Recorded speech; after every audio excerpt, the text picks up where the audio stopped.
Salut à tous. Donc aujourd'hui, on a décidé de vous parler d'édition. En effet, on vous a déjà fait 2 interviews d'auteurs, mais au final, on s'est dit, on vous parle de processus éditorial, mais on vous a jamais vraiment dit ce que c'était qu'être éditeur. Parce qu'en fait, éditeur, contrairement à ce qu'on croit, c'est pas qu'un seul métier. Il y a toute une foule de gens qui travaillent de l'auteur jusqu'à vous. Il y a l'auteur. Bon, l'auteur, vous le connaissez, il écrit son texte, ça peut être un roman, un récit, une pièce de théâtre, aussi de la non-fiction, de la commande ou un manuscrit spontané, et il va envoyer une première mouture sous la forme d'un texte Word par exemple à son éditeur. Je dis l'éditeur, mais ça peut d'abord être envoyé à son agent littéraire. En fait, l'agent littéraire, comme son nom l'indique, c'est l'agent de l'auteur. Il va d'abord aider l'auteur à perfectionner son texte, puis il va l'aider à l'envoyer à tous les éditeurs qu'il pense parfait pour ce manuscrit. Et avoir ensuite tous des allers-retours entre l'éditeur et l'auteur pour retravailler le texte. En fait, l'éditeur il va faire des suggestions à l'auteur en disant par exemple la fin tu devrais la changer, ce chapitre tu devrais plus le mettre avant, ce genre de choses. Donc une fois que tout le monde est content avec le texte, là commence le vrai travail de l'éditeur. Et donc il y a le maquettiste qui va arriver et qui va, comme son nom l'indique, faire une maquette du texte. Il va le mettre en page pour que ça ressemble au livre que vous connaissez. En choisissant la typo, la taille de la typo, en faisant des premiers essais de couverture par exemple. Et s'il y a des illustrations dans ce livre, si c'est un beau livre par exemple, on va aussi faire toutes les recherches iconographiques.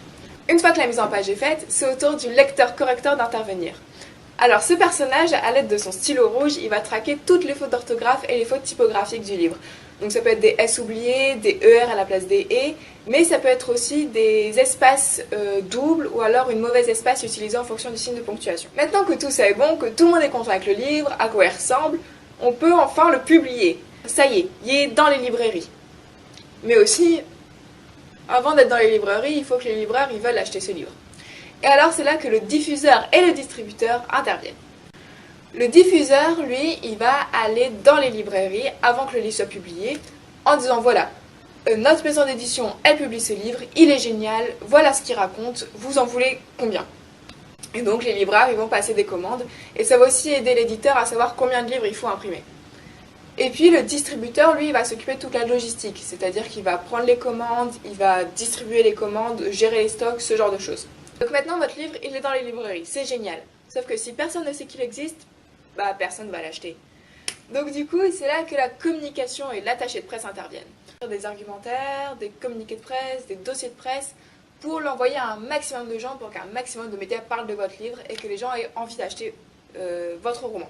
Une fois que ça c'est fait, que tout le monde achète votre livre, tout le monde se l'arrache, le vrai best-seller, vous vous dites, si ça marche autant que ça en France, pourquoi pas le vendre à l'étranger? Et c'est là que les droits étrangers interviennent. Et donc, les responsables de droits étrangers, ils vont faire des foires du livre, des salons du livre à travers le monde, notamment celle de Francfort, qui est la plus grande d'Europe, mais ils vont aussi aller à Londres, à New York, dans tous les continents, et ils vont parler de votre livre. Ils vont dire, voilà, ce livre, il marche du tonnerre en France, il raconte ça, il a gagné tel prix, et il va faire en sorte que des éditeurs étrangers ils se disent waouh, ce livre-là, moi je veux le publier dans mon pays. Et donc ils vont vendre les droits d'adaptation de ce livre. Et c'est ainsi que aussi les métiers de traducteurs interviennent pour faire en sorte que la traduction dans la langue étrangère soit le plus fidèle possible au ton du livre original. Et bien sûr, si ça marche dans un sens, ça marche dans l'autre. Et donc les droits étrangers, les responsables des droits étrangers et les traducteurs vont aussi acheter des livres qui marchent du tonnerre dans d'autres pays pour les faire venir en France et ils vont traduire par exemple de l'anglais, de l'allemand, du tchèque vers le français. Et voilà pour l'édition. Alors bien sûr, après, il y a les métiers des libraires et des bibliothécaires qui sont vraiment importants pour faire diffuser le livre. Puisque maintenant vous dites, être éditeur, c'est trop bien, je veux absolument faire ça dans ma vie. Et on vous comprend. Sauf que comment faire pour arriver là? Et en fait, il y a plein de parcours différents. En France, c'est mieux de faire un master édition. Mais c'est pas obligatoire, il y a plein d'autres choix possibles. Par exemple, vous pouvez faire la voie vraiment fixée édition en faisant un DUT information communication option métier du livre et du patrimoine, parcours édition librairie. Après ces DUT en 2 ans, vous pouvez faire une licence professionnelle en édition qui vous permettra aussi d'être en alternance, c'est-à-dire de travailler dans une maison et en même temps d'étudier. Et ensuite faire un master édition aussi en alternance.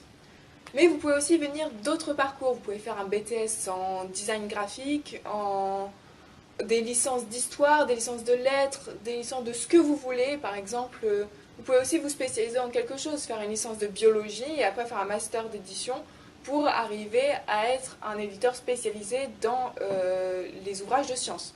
Et voilà, c'est tout pour aujourd'hui. Maintenant, vous avez un bon aperçu sur le métier d'éditeur. On espère que ça vous a plu, que vous avez appris plein de choses. N'hésitez pas à vous abonner, à aimer notre page Facebook, on mettra le lien en bas, et à laisser des commentaires, et on vous dit à bientôt!